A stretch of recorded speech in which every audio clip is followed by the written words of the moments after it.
Well, here it is, another Sunday, so that means it's time for another Walking Dead review, but not just any Sunday Walking Dead review. This is the mid-season finale for Season 9, Episode 8, Evolution, and guys, this is a shocker. We did not expect certain things to go down. I mean, I expected some of this to go down, but not exactly the way it did go down. So, with that said, let's get straight into this episode. Spoilers ahead, just for those who haven't seen the show before.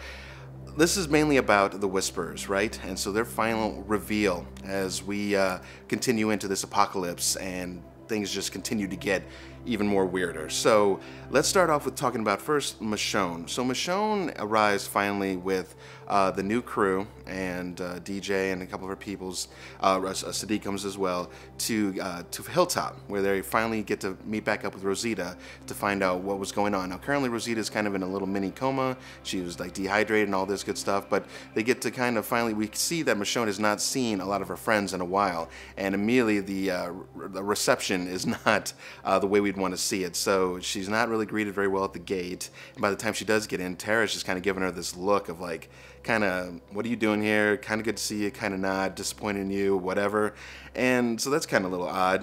In the background we have Enid, and even in the further background we even see Carol. And I noticed Michonne, just for a second, she kind of did give a really good warm smile towards Carol, but then Carol kind of stood there for a second and then, yeah, half smiled and then walked away. So there was something going on there. So as we dig deeper into their situation, it sounds like there was a chance at one point where Kingdom needed Alexandria's help really badly. And it sounds like Michonne had to make a call that, it sounds like in her words, that saved people's lives and allowed everybody to continue doing their thing, but it sounds like Carol sees it from a different point of view. So we don't fully know exactly what went down there, but that will be coming soon. We'll get to see what kind of bad blood happened there. Other than that, yeah, some high tensions in between the others. Henry is now getting suited up to become a master armorer and blacksmith, I guess, as he starts working for the guy who actually made an attempt on Maggie's life back some episodes. So it's kind of cool to see that.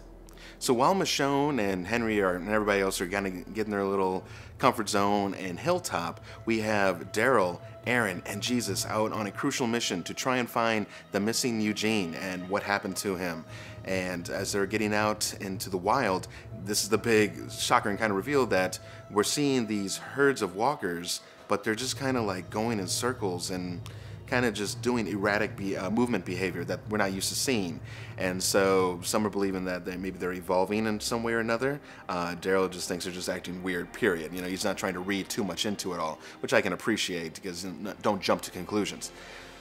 So this episode had a great set of just creepiness factor just coming at us as the nighttime fell, and as they continued to finally, they tried to elude the herd, I think a couple different times, but somehow it still manages to keep making its way towards them. Daryl does this cool like alarm clock and tosses it off into the field for one of the last major encounters, and the walkers start making their way towards it, but I think we all had a feeling that it wasn't going to last for very long. Even he kind of said that too, but either way, they keep moving on, and they come across a small kind of barn, whatever area. And Daryl's dog is able to locate Eugene through smell and whatnot, and so they kind of tap down, they find him. Eugene has a dislocated knee, and he is freaked out beyond all belief. He said that the walker herd has actually passed through there twice looking for him, which makes no sense, but just immediately creepy factor, right? I mean, how in the hell are these things managing to make their way back forth? They never double back, right? A herd comes, it goes, and we'll see you later, right? Unless a noise were to bring him back that way. But obviously we know it's the Whisperers that are somehow, I guess they're talking and keeping the zombies occupied and doing the movements kind of that they want them to do, which is just kind of really creepy and scary all in itself. And there was that one scene where it kind of was zooming through the zombies and everything was kind of blurred out, and it kind of focused on one of them, and I was just like, oh my god, that's probably a person underneath some of that, you know, like a little Texas Chainsaw Massacre mask or whatever. And so, you know, so they're all freaking out, and before you even know it, the herd is back on them again, but except they don't think it's the herd they saw earlier. It's just a whole nother herd in general. And so they start getting out the front doors, and they're making their way through this heavy mist and fog. I mean, you want to talk about super dangerous, super scary. The tensions were high.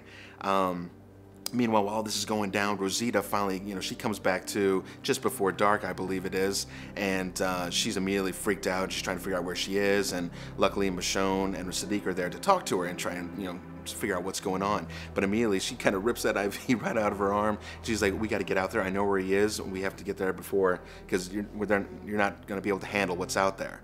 Well, she wasn't kidding, because we get back to the crew and they get up to this cemetery area, which has a block wall all the way around it.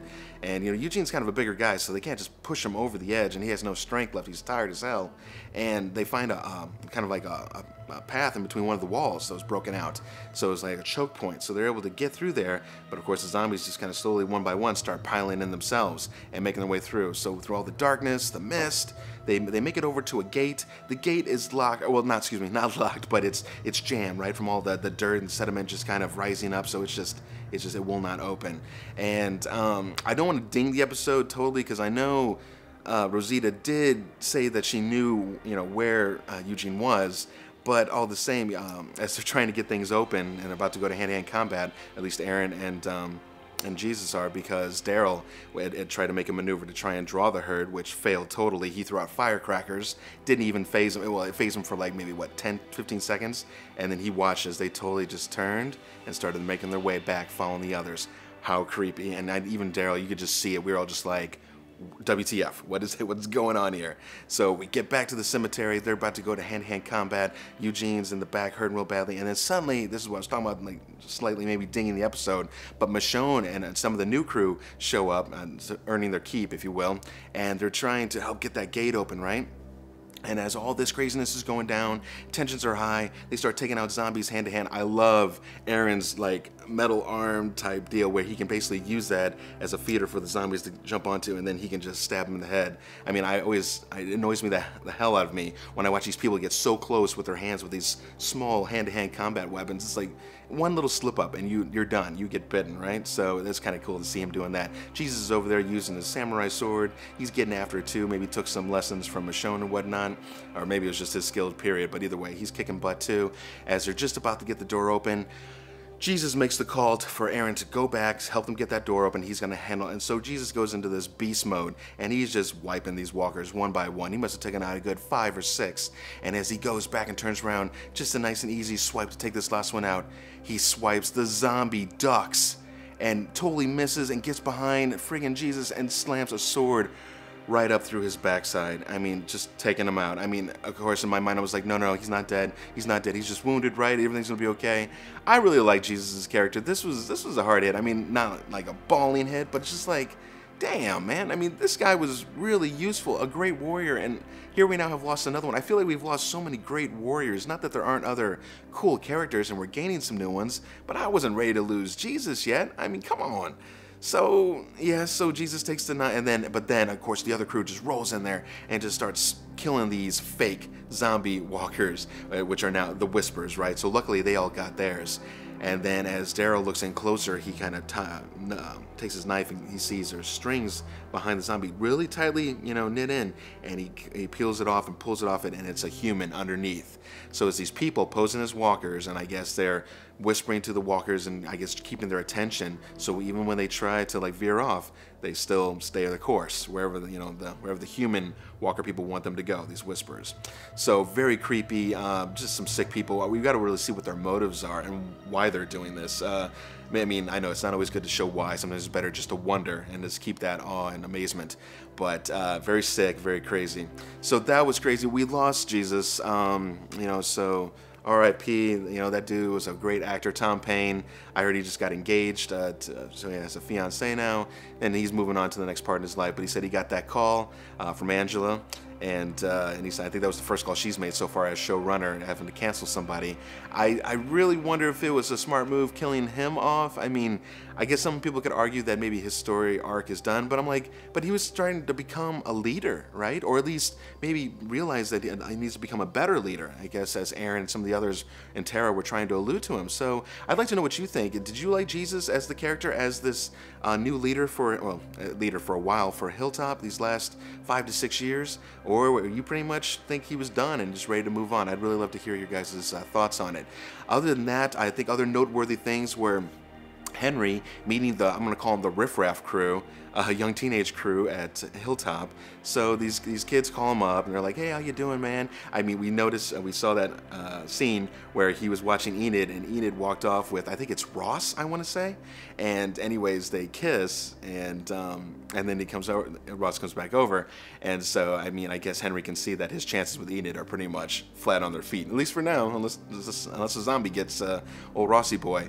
But he's down on his, luck and whatever. And so these kids call him up. They're like, hey, you should come out, hang out with us tonight outside of the walls. I mean, I'm just like, leave it to the friggin' teenagers and younger kids to always jack stuff up. And not to mention security measures. I mean, if these people are able to get out, then that means that's a way in too. So I hate when I hear about people getting out and doing their own thing. It just sucks. So they're out there in this little mini cabin thing, and they're getting drunk off moonshine or whatever. In fact, that one kind of nerdy chick kind of starts making a small advance towards Henry, which is like, all right, maybe all's not lost in the love department for Henry.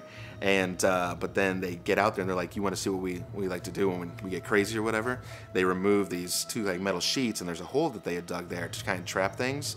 They hadn't trapped anything for so long, and then one day a zombie actually appeared in there, and they've been using it basically as like a, oh, I don't know, just like a clown, like just tease it, throw things at it, hurt it, and whatnot. I know you can't hurt a zombie, but there's a sense of morality there. It's kind of like, this is pretty sick. I mean, these were people once. Yes, they are killers and beasts now, but it's like, just let them pass on. I mean, it's bad enough they have to walk around as a mindless, serpent or whatever like that. So anyways, I was kind of feeling Henry's side, honestly, versus the other kids. Maybe other people a little bit more sadistic, or they just want to have some fun in the apocalypse.